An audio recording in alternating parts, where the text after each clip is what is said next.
During a high school class project, my teacher told me it's unrealistic being a CEO. It's been my dream to be a CEO since I was 10. So I told her, it is realistic. Follow me on my journey to learn what it takes to become a CEO.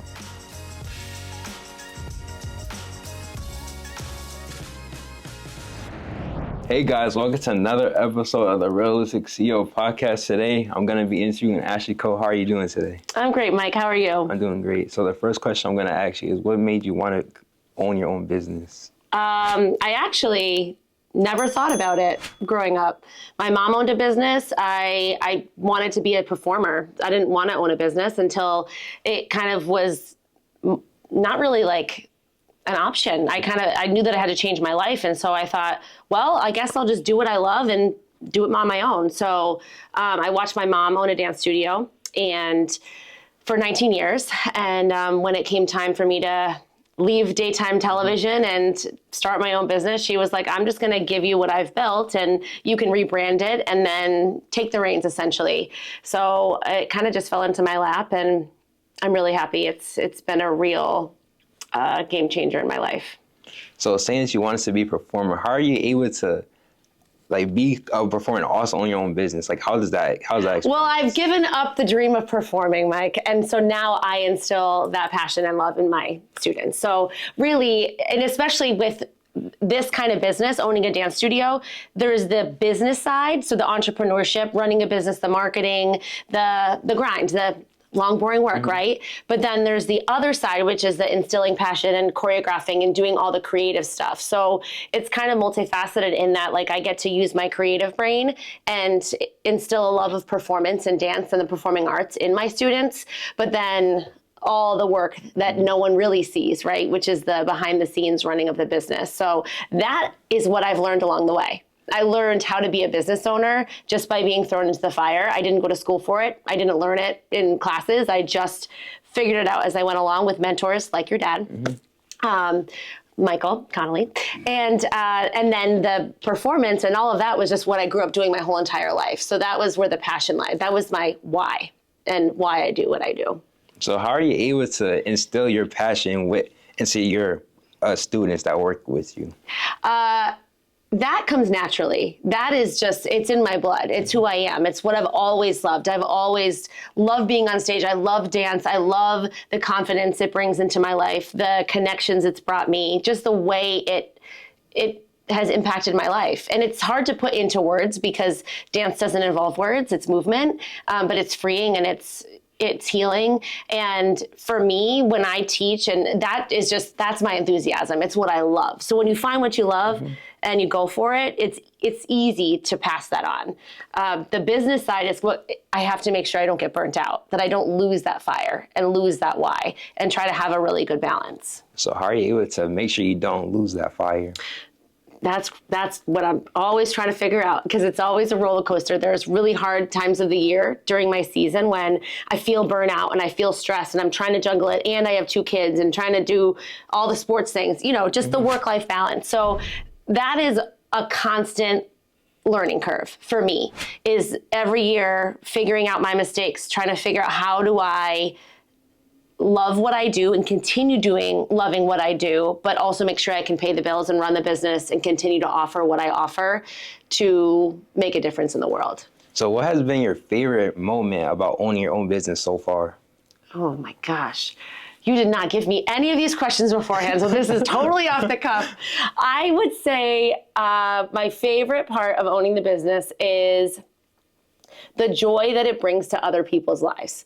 And I get choked up when I talk about it because I'm so passionate. I love what I do when it comes to really just the mission, not the business side all the time. That can be really hard. That's a grind. But the mission is to spread joy and love through dance. And so when I get cards this time of year about what it means to them to be a part of this dance community, how they've been through really hard times this year, but dance was their escape, or coming here brought them closer to friends who are more like family. And just all those stories remind me that what I do matters. And that's my favorite part, is seeing what it brings to people's lives in a really, really positive way. So how are you able to keep that passion going? Because you said like sometimes you get burnt out with business. So how are you able to keep that passion with the dance side? I think it's removing myself from the front desk, removing myself from teaching, and just walking around the studio and connecting with parents, connecting with students, seeing their smiles. Miss Ashley, look at my trophy that I got. Miss Ashley. And so taking myself away from the to-dos and really being one of them, putting myself in the shoes of my customers and just hanging out with them and hearing the stories and feeling their enthusiasm. It's a good reminder for me of why people come here. Because sometimes when you isolate yourself or you feel isolated, you forget. And so it's important, no matter what your business is, no matter what you do, to really connect with people and remind yourself why they come. Why do they buy the services that you offer? So what advice would you give your 18-year-old self today?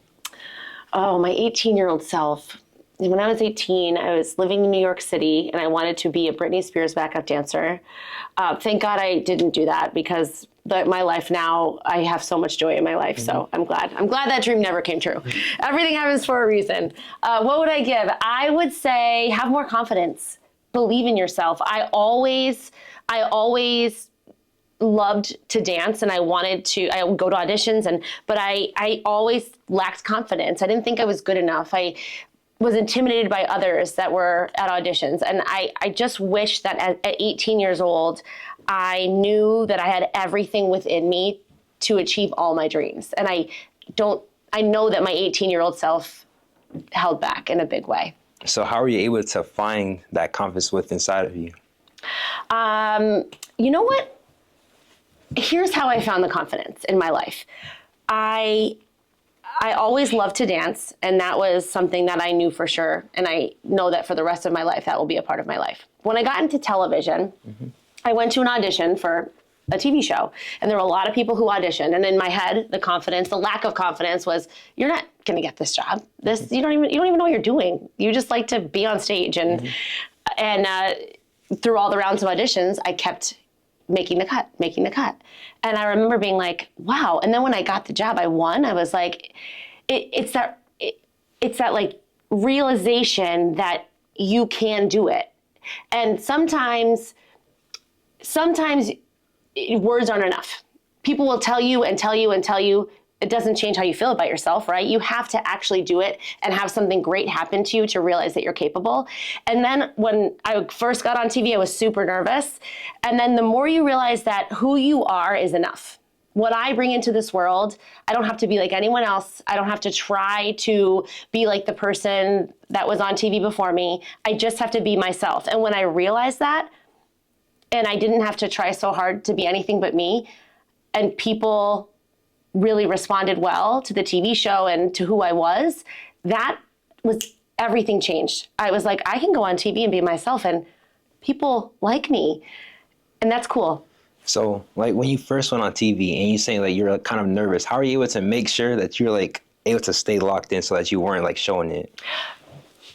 That not care what people think and not worry about judgment. I remember feeling the first time, like, what are they going to say? What if my outfit is silly? What if my makeup is bad? What are people at home saying about me? They're going to talk. People are going to say things. They're going to judge, but I can't control any of it. But what I can control is who I am, how I present myself to the world, and how I treat people. And so I knew that if I did those things and stayed true to who I was, that I just have to just stay in that mindset. So mindset, really. And once I shifted it to not care and have confidence and believe in myself and just be me, like everything changed. Everything changed. So shifting my mindset was huge. And even to this day, I still talk to your dad. I sit down, talk to your dad, and he'll give me all this motivation. And I walk away and I'm like, yes, I'm amazing. I can do anything. And then sometimes I spiral into that negative self-talk. So I think it's just staying in that good place. So when you spiral into that negative self-talk, like what is one way that you're able to build yourself back up? Gosh, your questions are so good. They are so good. I would say positive affirmations, listening to motivational talks, speeches, reading things, finding the right books to go back to, Launch and Stand Out. Not that I just keep talking about your dad, but he's been a huge mentor for me as an entrepreneur.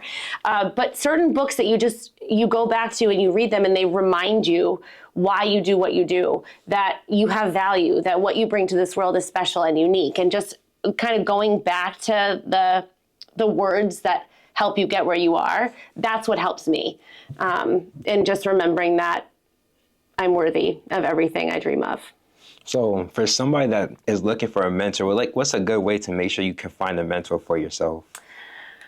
A good way to make sure you can find one. Well, I think there's mentors everywhere, and they don't have to make a lot of money or be super successful. I mean, you can find mentors in every area of their life. I can consider my grandmother. She's 97 years old and she dropped out of high school. She had to. She's one of my biggest mentors because I'm inspired by the way she lives her life.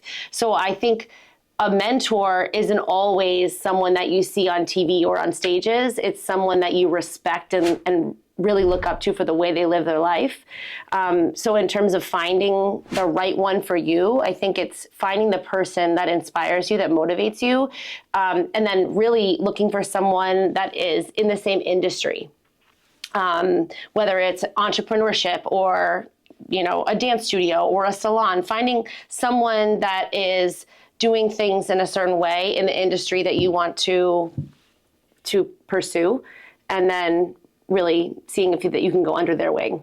You talked about your balance with work and family. How are you able to balance it?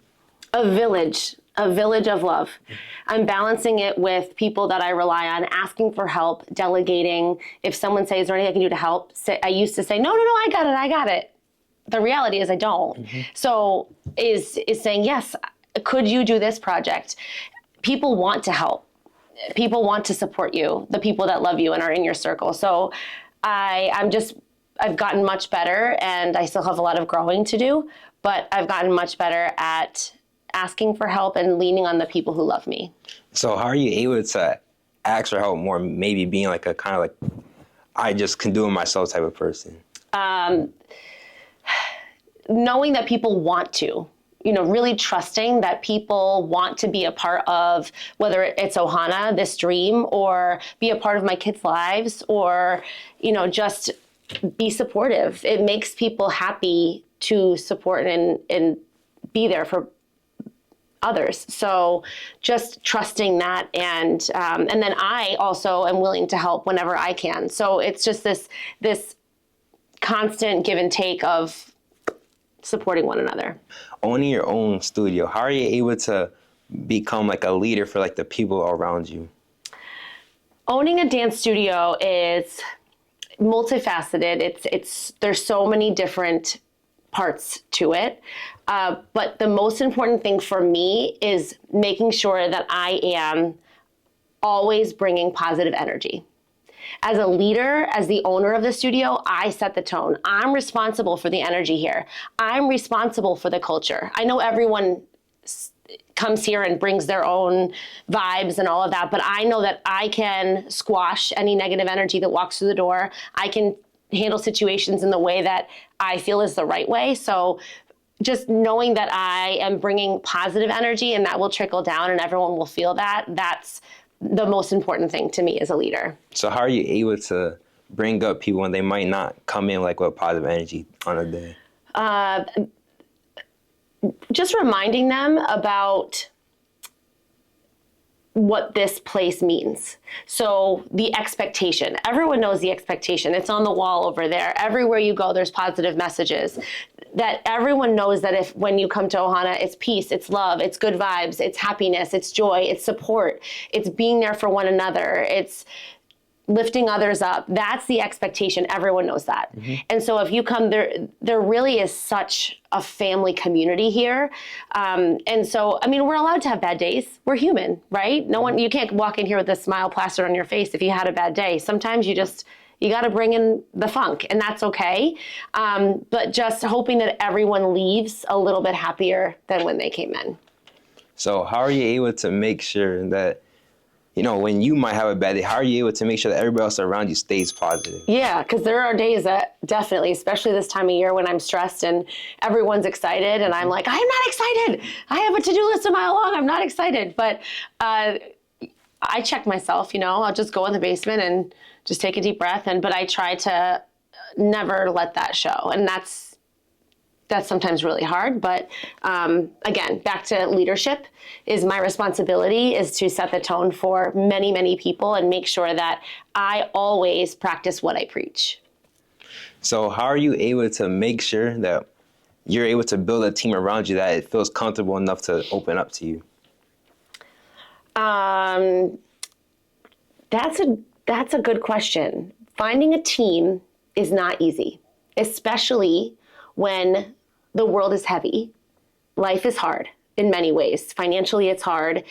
There's a lot of just hate in the world and negativity. And so, when you build a team, you want to make sure that you're building the right people. So when I hire people, it's less about credentials. Like, do you have a college degree in dance? Of course, it's important to have the right credentials, to have the training to support what you do. But what's most important to me is how you treat people, the vibe you bring, how do you handle tough situations, how do you support other people. It's building a team that's based on energy versus your resume. So when you're looking for a team, what's the most important trait that you're looking in someone? Yeah. I would say the most important trait is love. Just that everything comes from a place of love and an intent to spread love, to give love, to be kind. That's so important that, you can have your own creative process as a dance teacher. You can do things differently. You can forget things. All those things are trainable, but what you can't train is the empathy and the compassion and the love for your students and the love for dance and the love for community and making the world better. That is the number one thing, is finding that. And I feel like right now, our team is gold. It's just, everyone is just so, so wonderful. And I feel very grateful. So, say maybe your business is you're down a little bit. What is one way that you're able to cope with it so you're able to make sure that your business keeps on striving? Gosh, really good questions. You're talking about the business side, right? Yes. Not the energy. Well, you do a marketing campaign with Mike. You just, you do some standout truck ads and some social media and rebrand your website. But I think the biggest thing, obviously marketing, find ways to get your name out there, get yourself out there, and really, really find what sets you apart. So when I think of all these dance studios, now there's 8, 9 in Chicopee, there's a lot. And we're all wonderful, but we all have our own thing that makes us stand out and be different. And so I know that who I want to attract here are people that believe in this mission. And if you're someone that's looking for competitive dance, we don't offer that. Or you're looking for small class sizes, we have some bigger class sizes. But I want to draw people in that really have the same mission. And so for me, it's quality, not quantity, and trying to focus on that. Obviously, the business is important, but thinking of streams of revenue. So what are some other things I can do to bring in revenue?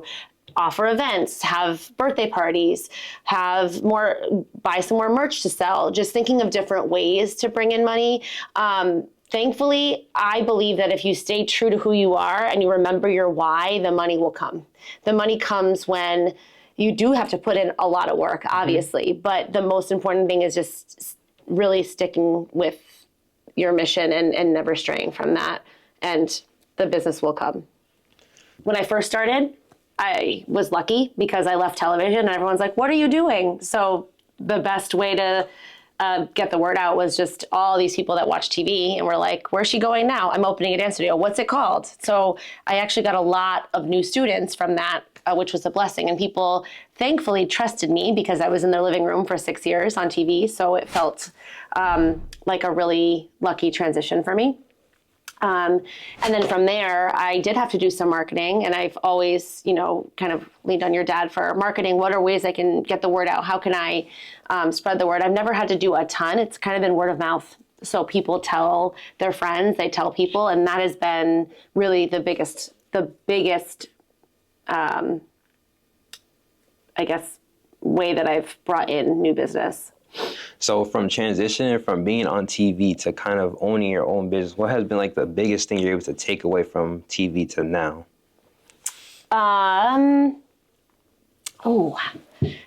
So many things. So many things. Connecting with people, listening.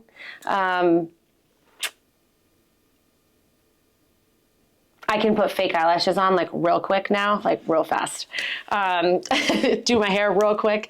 I think from TV to owning a business, it's always important how you show up. And so that's the biggest thing. When I was on TV, my personal life was falling apart, but I couldn't show up and ever show that. Mm-hmm. And so I would show up with a smile on my face and then feel the struggle later. But I think that's probably, when I show up here, there was times when I got evicted from my location. There was a pandemic, and how am I going to show up for the people that are looking to me for guidance and positive energy? So that's probably the biggest takeaway. Well, I like your logo. Like, it's really colorful. I like the design and everything. What's the story behind your logo? So the story is my mom owned a dance studio for 19 years, as I said. Darlene, and her studio was Technique Studio of Dance. She was a ballerina. That's my mom up there on the wall. And she focused on technique. My mission was to have an all-inclusive studio for people of all ages and abilities. So when she gave me the studio, I said, I want to rebrand because my mission is different. And she was like, of course. Mm-hmm. So I wanted, after, it didn't come very quickly, but I wanted to change the name to something that was really, really meaningful to me. And so I decided on Ohana, which means family in Hawaiian, which is perfect because it's a family business that's being passed down. So Ohana means family, but also because I wanted my studio to feel like a family, and it does. So I'm very grateful for that. I wanted the graphic to represent a burst of energy, to look like joy. So when you see it, it just makes you happy. And it represents diversity, all different shapes, sizes, colors. And I also wanted it to be iconic. So you see the golden arches, you know it's McDonald's. You see the Target bullseye, you know it's Target. I wanted people to see this burst and think, or realize that's Ohana. And so that's what I really wanted with the burst. The word Ohana is actually in my mom's handwriting. So she wrote that, and it's kind of memorializing what she's given me and her dream and keeping that alive. So being able to have someone in your life that's able to help you with your dreams, how has that been able to make you push harder to accomplish what your goal is, to start your own studio? I always want to make her proud. I want to make sure that she knows that what she's given me, I will continue to instill the values and all the heart and soul that she put into what she built. I grew up with my sister with my mom as dancers. And so dance is what's connected us. It's been our passion, our shared passion. And so now that what she's built is something that I'm continuing, it's her legacy, but really it's also that so much of what I do, I've learned from her, and I continue to evolve and learn from mistakes. And, there's the ebbs and flows, but just always trying to carry on her dream. What has been the biggest lesson that you've learned so far owning your own business? Keep going. There's so many times that I'm like, this is too hard. It's too hard. I don't know if I can do this anymore. The lesson is that the obstacles that are thrown at you are meant to be there in your life because that's what pushes you to work through the hard stuff, to grow stronger, to really just grow. There's been so many things that have happened along the way as a business owner. And I feel like and even right now, I purchased this building and the building next door in December. And I thought I'm like, oh, it's so exciting. This is great. And now I'm my own landlord and the roofs are leaking, both of them. The basements are leaking. It's all these things that I'm like, I quit. That's it. That's it. But keep going, because it might be hard now. But then if I just keep going, I know and I trust that the universe is protecting me, and that in 6 months, these things will be okay and everything will be better. So, and it's going to be hard again, but yeah, keep going. For my last question, I like to keep ending on like a nice little light note. So what is a fun fact about yourself that not many people know about? I should just have this in my back pocket. So when I get asked this question, which I rarely do, but I worked for Disney for a few years. I lived in New York City, and like one of the biggest moments of my life was I was asked by my boss to be Mickey Mouse, and I got to come down Fifth Avenue in New York as Mickey Mouse, and it was like the closest thing to feeling what it feels like to be a huge star, because all these people, I mean, they idolize this mouse, you know, and here I was like looking through the eyes of him, and then getting to meet people, and people would cry. I mean, it was crazy, but that's something that not a lot of people know, but it was one of those like surreal moments that I'm like, this is what it feels like to be Beyonce or Michael Jackson, or, you know, any of these big stars that are idolized. Like, I get to be that for a day. A mouse, but you know what I mean. Thank you for being on my podcast. I really do appreciate you taking time out your day to let me interview you. I loved being here with you. You did an awesome job. This is so fun. Thank you. Thanks for watching, guys. See you in the next episode. Peace.